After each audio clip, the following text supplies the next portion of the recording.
Muy buenas tardes, arrancamos Rolling Stocks, lo hacemos con mucha energía porque además por delante tenemos 3 horas de programación, sí, pero también 3 horas marcadas por los distintos directos programados desde Davos, en Suiza. Como saben, esta semana ha arrancado el Foro Económico Mundial, la gran élite política empresarial está allí presente y atención, porque a lo largo de Rolling Stocks podremos escuchar a Jens Stoltenberg, a Zelensky, el presidente de Ucrania, y también a Olaf Scholz, el canciller alemán. Así que Stoltenberg, Zelensky, Olaf Scholz, no en ese orden, realmente en el contrario, primero el alemán, luego el ucraniano y después ya tendremos a Stoltenberg, el secretario general de la OTAN, y atención porque vamos a estar muy pendientes de sus mensajes, vamos a estar haciendo un seguimiento y, como les decimos, se lo vamos a estar retransmitiendo en vivo y en directo con la conexión directa de Davos.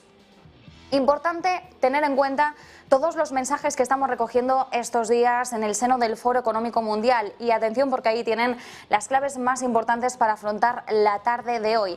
Comenzamos por Guterres, porque desde la ONU, su secretario general, ha lanzado duras advertencias. Habla del riesgo de fragmentación entre Estados Unidos y China, pero también cuando le han preguntado por la posible evolución de la guerra en Ucrania, ha dicho muy claramente que él no ve un fin inmediato y que no ve tampoco la posibilidad en el corto plazo de unas negociaciones serias.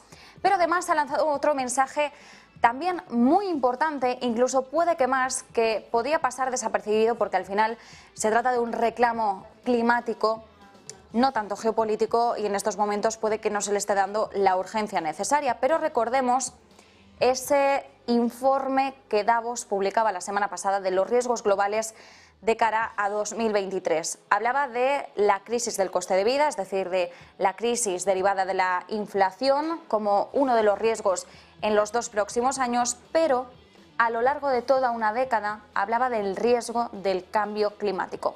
Hoy Guterres ha arremetido contra las grandes petroleras, contra lo que se suele denominar las Big Oil. En concreto ha puesto el punto de mira sobre ExxonMobil porque sus científicos ya en la década de los 70 advirtieron del impacto de la propia acción de las petroleras sobre el cambio climático.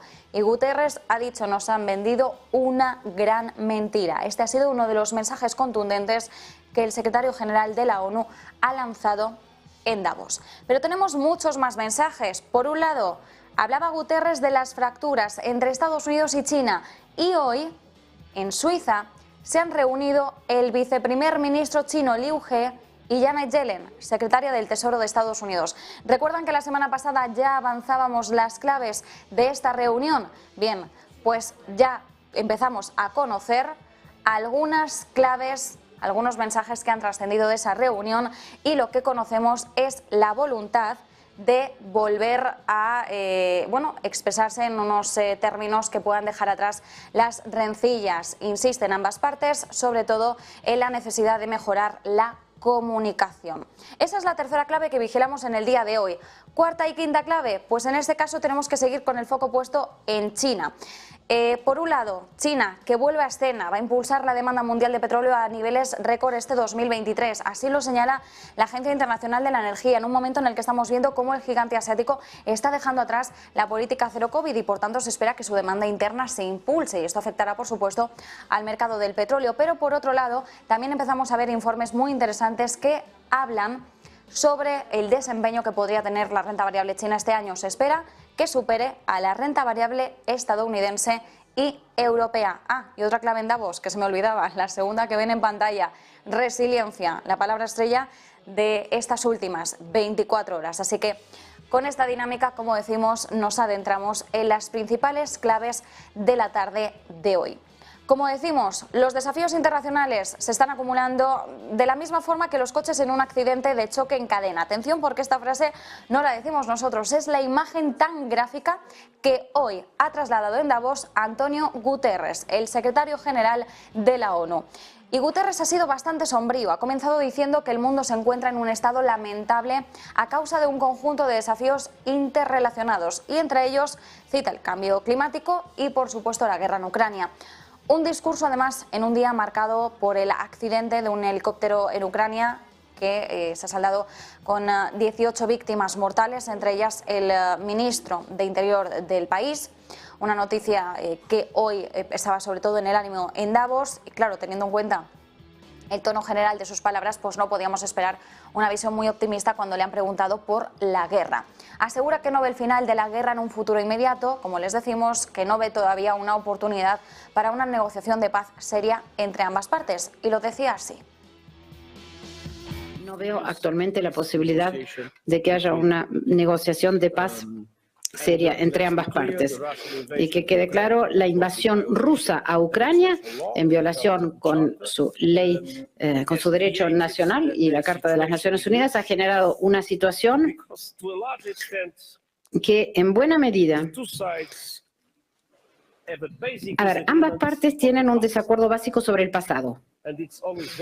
Y siempre es muy difícil resolver desacuerdos sobre el pasado, ¿no? Diferentes ideas de lo que era el Imperio ruso, lo que eran las nacionalidades y diferentes ideas de lo que son hoy los ucranianos y los rusos. Está claro, en mi opinión, que es esto lo que hace más difícil aún encontrar una solución. También Guterres ha hablado, como les decíamos, de la división entre Estados Unidos y China. Él insiste en que esa división está causando uno de los grandes peligros para la economía mundial, que ha bautizado con el término de la gran fractura, porque habla sobre todo de la fractura entre Occidente, encabezado por Estados Unidos, y Oriente, encabezado por China. Dice que este fenómeno es una grieta tectónica que crearía dos grandes modelos en el mundo, dos grandes monedas dominantes, dos sistemas de Internet, dos estrategias contrapuestas en asuntos como la inteligencia artificial. Corremos el riesgo de lo que he denominado la gran fractura, la disociación de las dos principales economías del mundo. Una grieta tectónica que crearía dos conjuntos diferentes de normas comerciales, dos monedas dominantes, dos internets y dos estrategias contrapuestas en materia de inteligencia artificial. Y eso es lo último que necesitamos. El FMI informó que dividir la economía mundial en dos bloques podría reducir el PIB mundial en unos 1,4 billones de dólares. Hay muchos aspectos en los que las relaciones entre Estados Unidos y China divergen, especialmente en cuestiones de derechos humanos y en algunas cuestiones de seguridad regional. Pero pese a ello, es posible, de hecho es esencial, que ambos países mantengan un compromiso significativo en materia de clima, comercio y tecnología para evitar la disociación de las economías e incluso la posibilidad de una futura confrontación. Para los historiadores que nos estén escuchando, debemos evitar una secuela en el siglo XXI de la así llamada trampa de Tucídides. Guterres afirma que las fracturas geopolíticas y la desconfianza de las últimas generaciones están socavando los esfuerzos para afrontar los problemas globales. Y uno de esos problemas es el cambio climático. Guterres ha sido uno de los que más ha hablado sobre ello en el transcurso de estos días. Y atención, porque las petroleras, como decimos, han recibido buenos golpes, no en el sentido positivo, en su discurso. Guterres ha hecho referencia a un estudio reciente que pone de manifiesto cómo científicos de la petrolera ExxonMobil realizaron ya unas predicciones muy precisas sobre los efectos del cambio climático en la década de los 70. Pero de forma pública, en ese momento, la empresa cuestionaba que este fenómeno fuese real. Es decir, que algunos productores de combustibles fósiles ya eran conscientes en los años 70 de que su principal producto estaba calentando nuestro planeta. Guterres ha sido muy tajante. Nos vendieron la gran mentira y deben pagar por ello. Ha sido clara durante décadas. Y no hablo solo de los científicos de la ONU. Hablo incluso de los científicos de los combustibles fósiles. La semana pasada nos enteramos que algunos productores de combustibles fósiles eran plenamente conscientes en los años 70 de que su principal producto estaba realmente horneando nuestro planeta. Al igual que la industria tabacalera, pasan por encima, despreciando su propia ciencia. Las grandes petroleras vendieron una gran mentira. Y al igual que la industria del tabaco, los responsables tienen que rendir cuentas. Y además ha equiparado a las petroleras, las Big Oil, como las llaman las tabacaleras, por haber ocultado los daños que provocan.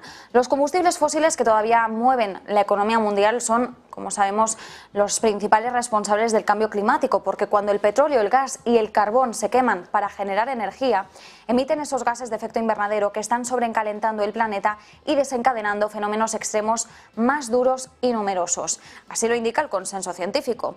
¿Qué ocurre? Pues que durante décadas algunas petroleras intentaron ocultar el peligro de estos gases y mintieron sobre ese potencial calentamiento. Así lo subraya una investigación publicada la semana pasada en la revista Science, que es a la que ha hecho referencia Guterres y que pone en foco cómo esta realidad se nos ha ocultado durante demasiado tiempo. Aunque estos mensajes son muy importantes en una cumbre como la de Davos, los críticos siguen cuestionando el impacto de esta reunión a la que la élite acude, recordemos, en sus jets privados, que son altamente contaminantes. Guterres ha sido una de las grandes voces que ha hablado hoy en Davos, pero como ya les decíamos al inicio del programa, hoy tenemos previstas muchas más comparecencias. La de Zelensky a partir de las 5 de la tarde, hora central europea. Antes, a las 4 menos cuarto aproximadamente, habla el canciller de Alemania, Olaf Scholz, que tenemos que recordar es el único líder del G7 presente en Davos. Importantes sus declaraciones, por supuesto, y también las de Jens Stoltenberg desde la OTAN, que hablará un poquito después de Zelensky, en torno a las 5 y cuarto, 5 y media de la tarde, en una mesa de debate. ¿Cuál está siendo la palabra más destacada en Davos? Podríamos decir que resiliencia es una de ellas. Hay muchas, Guerra, por supuesto, es una palabra que se estará repitiendo muchísimo. Inflación, crisis de coste de vida, bueno, crisis, la palabra crisis en sí. Pero la palabra del día de hoy es resiliencia. Por un lado, resiliencia mundial. Gita Gopinath, la que es la número 2 del Fondo Monetario Internacional, asegura que la economía mundial ha mostrado ya signos de resiliencia que dan pie a una mayor confianza sobre el buen avance de las economías globales. El CEO de Goldman Sachs, Solomon, asegura que la posibilidad de un aterrizaje más suave en Estados Unidos y en Europa está aumentando. Y esta parece que es la fotografía general que nos quiere trasladar la élite de Davos, que contrasta con ese pesimismo inicial, recordemos, que veíamos antes de que arrancase la cumbre. ¿A qué se debe ahora mismo este giro en el guión? Lo decíamos ayer, lo apuntábamos de esta forma, giro en el guión. Estamos viendo muchos mensajes optimistas cuando hace apenas una semana lo que aventurábamos era un entorno bastante pesimista de cara a esta reunión de Davos. Pero parece que los distintos líderes, las distintas élites han querido acudir a la ocasión con la mejor de sus caras. Bueno, como decimos, resiliencia mundial, pero también alemana. Olaf Scholz y el ministro de Economía alemán, Robert Habeck, están unidos en un mismo frente: trasladar confianza sobre la economía alemana. ¿Cómo? Pues repitiendo por activa y pasiva un mensaje: Alemania evitará una recesión este año.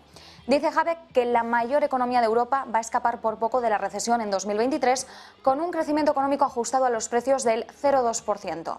Para 2024 espera que Alemania crezca un 1,8%. Y en cuanto a la inflación, prevé un 6% de media para 2023 y un 2,8% en 2024, aunque Habeck recientemente decía que Alemania podría cerrar este año con una inflación por debajo del 5%. Este optimismo surge ante ese mejor panorama que presenta la crisis energética. Alemania está superando la crisis este invierno mejor de lo esperaba y de eso ha presumido Olaf Scholz. Al igual que Guterres, por cierto, Scholz también ha hablado sobre la posible guerra comercial entre Estados Unidos y China. Ha sido contundente, dice que está seguro de que ese conflicto no ocurrirá, pero además Scholz también ha hablado de otro gran asunto que concierne a Alemania: si está o no de acuerdo con la respuesta europea que anunció ayer von der Leyen a la ley de reducción de inflación de Estados Unidos. Algo que no gusta a Alemania es que la Unión Europea emita más deuda conjunta para financiar subsidios a la energía verde. Scholz ha sido claro: ya hay suficiente dinero que se emitió en la pandemia y que todavía no se ha gastado. Usemos eso. Ha descartado hablar de préstamos conjuntos de la Unión Europea, al menos por ahora, pero el partido de Scholz la semana pasada pidió a la Unión Europea que examinase nuevos instrumentos de financiación conjunta para ayudar al bloque a competir con Estados Unidos, ya que respalda la tecnología ecológica. El Partido Socialdemócrata, el SPD, quiere ver una reforma de las reglas de ayuda estatal existentes de la Unión Europea y también más fondos para igualar el impulso de ayuda verde de Estados Unidos. Scholz insiste en que todavía hay cantidades significativas de dinero para extraer del Fondo de Recuperación si los Estados miembros pueden cumplir con las condiciones. Este es el mensaje que recogemos de Alemania. Como decimos, resiliencia mundial, resiliencia alemana y resiliencia europea en su conjunto. ¿Saben quién más ha hablado de resiliencia? Villeroy. Dice que la actividad ha sido más resistente de lo esperado y que por tanto Europa debería evitar una recesión este año. Y atención, porque esto es bastante llamativo. Villeroy pertenece al conjunto de miembros del Banco Central Europeo, es el gobernador del Banco de Francia. Y él insiste en que la eurozona debería esquivar una recesión, pero con esta afirmación realmente le está dando un golpe, un giro, un vuelco al que es el escenario central defendido hasta el momento por Christine Lagarde al frente del Banco Central Europeo. Mucho nos costó en su día que hablasen de recesión, que mencionasen la palabra, que la pronunciasen haciendo referencia al estado futuro de Europa, y cuando al final conseguimos que la pronunciaran, dijeron, bueno, nuestro escenario central es una recesión corta y suave en Europa. Y ahora Villeroy dice, no, que quizás no tenemos una recesión suave y corta, que es que a lo mejor ni la tenemos, así que de alguna forma le ha dado un bandazo al que hasta el momento el Banco Central Europeo ha estado defendiendo como su escenario central. Dice además Villeroy que la inflación general y la subyacente probablemente van a tocar techo este semestre. Esto puede tener una doble lectura, y es que Villeroy todavía no cree que se haya tocado ya el techo de inflación en Europa, como nos habían estado diciendo hasta el momento. Escuchamos. Should avoid a recession this year, which I wouldn't have said 3 months ago. And if I look at inflation, at least in Europe, it will peak very probably in this first half of the year, first on headline and then on underlying, excluding energy. That said, and this is my caveat, we must stay the course on our battle against inflation. It's not yet won. We will win it without any doubt. We will bring inflation back towards 2% by the end of 24-25. This is not only my forecast, this is our commitment as European Central Bank, but it's not yet done. So I would put it higher on the list. And perhaps my other point is also one challenge which is not on the list for banks. We speak about banks this morning, but the main challenge is non-banks, including their regulation. We will come back to it. Bueno, mientras tanto estamos viendo cómo los formuladores de políticas del Banco Central Europeo empiezan ya a considerar ese ritmo más lento de aumento en los tipos de interés. Ahora mismo, ya se lo contábamos ayer en Rolling Stocks, parece que el consenso se centra más en 50 puntos básicos para febrero, 25 puntos básicos para marzo. Es algo que ya se está confirmando.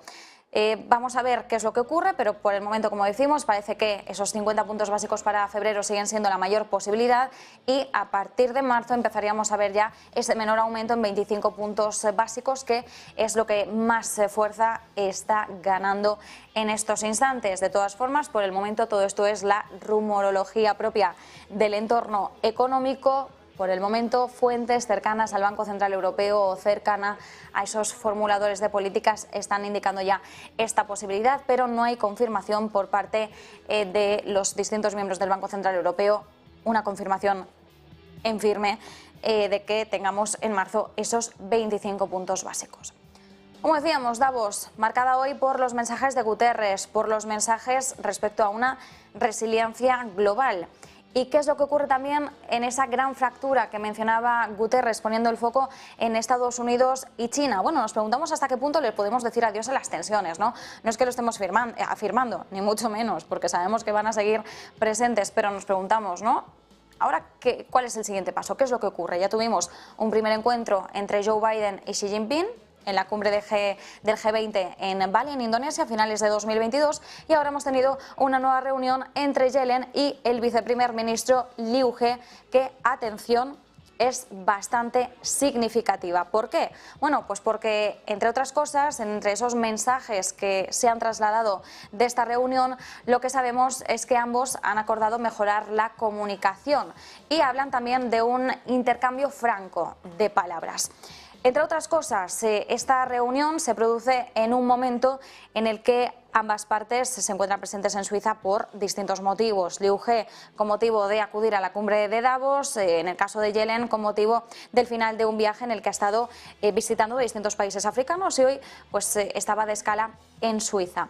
Ambos han hablado de mejorar la comunicación sobre temas macroeconómicos, financieros, una reunión que por cierto ha durado 2 horas y media y la califican, o al menos el Tesoro estadounidense califica esta reunión, este encuentro como franco, sustantivo y constructivo. Entre ambos han acordado mejorar la cooperación entre China y Estados Unidos sobre la financiación climática a nivel bilateral y multilateral, como dentro de las Naciones Unidas, el grupo del G20 y también APEC. Yellen espera viajar pronto a China, no sabemos cuándo sería o cuándo se podría programar ese viaje, pero hay una intención de que Yellen se traslade al gigante asiático, pero a pesar de esta voluntad de mejorar la comunicación y la cooperación, son conscientes de las líneas o las áreas que hay de desacuerdo. Indican que las van a transmitir directamente, que no se pueden permitir malentendidos, en particular aquellos derivados de la falta de comunicación, es decir, que prefieren hablar más de una forma mucho más directa porque ambas partes consideran que se pierden muchos matices y los malentendidos podrían también empeorar innecesariamente esa relación económica y financiera bilateral. Estas han sido en concreto las palabras de Yellen. En cuanto a Liu He, dice que está de acuerdo en que ambos países necesitan una comunicación seria, una coordinación sobre temas que incluyen el cambio climático y la economía y que está listo, está preparado para un intercambio profundo.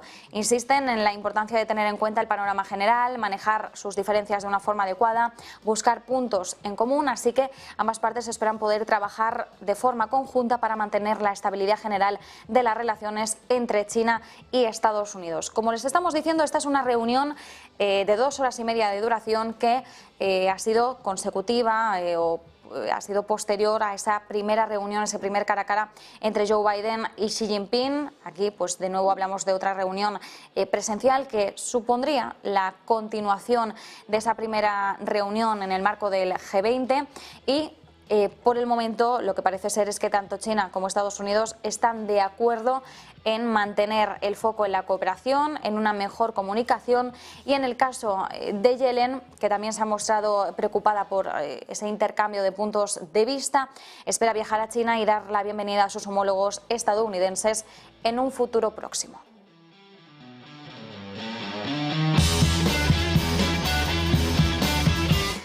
Y 2 comodines dominan las perspectivas del mercado petrolero para 2023. Nuevamente hablamos de China por un lado y de Rusia por otro. Mientras la oferta rusa se desacelera y lo hace en parte después del impacto de las sanciones occidentales, China se espera que impulse casi la mitad del crecimiento de la demanda mundial, incluso en un momento en el que la forma y la velocidad de su reapertura siguen siendo inciertas. Por eso, la Agencia Internacional de la Energía pronostica que la demanda mundial de petróleo alcanzará un nivel récord. Este rápido giro que estamos viendo en el gigante asiático para alejarse de la política cero COVID ha pillado por sorpresa a los mercados petroleros. Esta reapertura, después de los bloqueos COVID, impulsa las predicciones de un rápido repunte de la demanda del país y debería ayudar a que la demanda de petróleo alcance un nivel récord este año. Así lo indica la Agencia Internacional de la Energía. Eleva su pronóstico para la demanda china en 100.000 barriles diarios a un total de casi 16. Indica que es poco probable que la reapertura de China sea un camino sin baches. La recuperación de la demanda de petróleo no es segura porque señala sobre todo una falta masiva de informes de casos COVID y una economía todavía debilitada. En términos generales, se eleva el pronóstico de crecimiento de la demanda de petróleo este año en casi 200.000 barriles diarios a 1,9 millones, una demanda adicional que significa que ahora la agencia espera que la demanda total de petróleo este año promedie los 101,7 millones de barriles diarios, muy por encima de los niveles anteriores a COVID y también una cantidad récord. Y cambiamos y también tenemos que seguir con el foco puesto en China, porque tenemos que hablar de cuál es la expectativa respecto a la renta variable de la región. China podría batir a Estados Unidos y Europa en bolsa este año.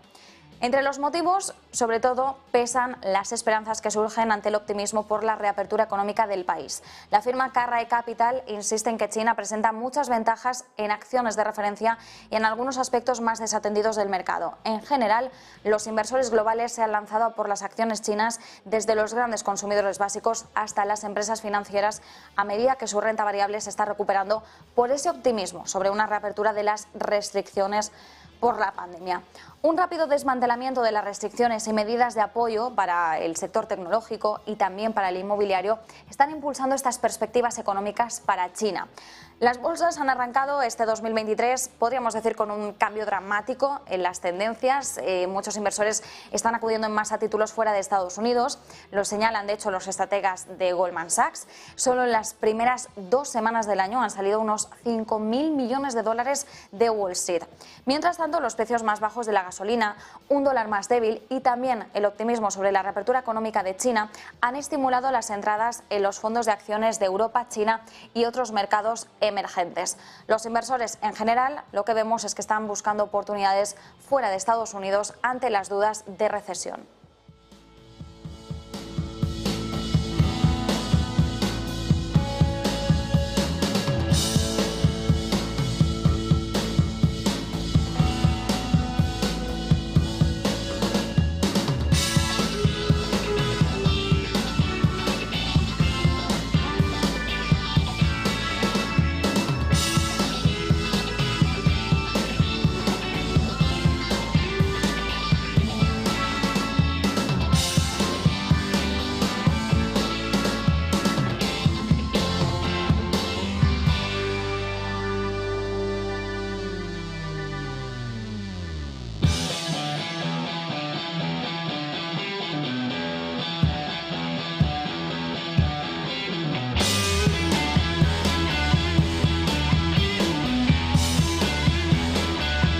Esas son las principales claves que recogemos en el día de hoy, claves que vamos a analizar a lo largo de la tarde y que, por supuesto, van a estar marcadas por las últimas noticias que conozcamos desde Davos, Suiza.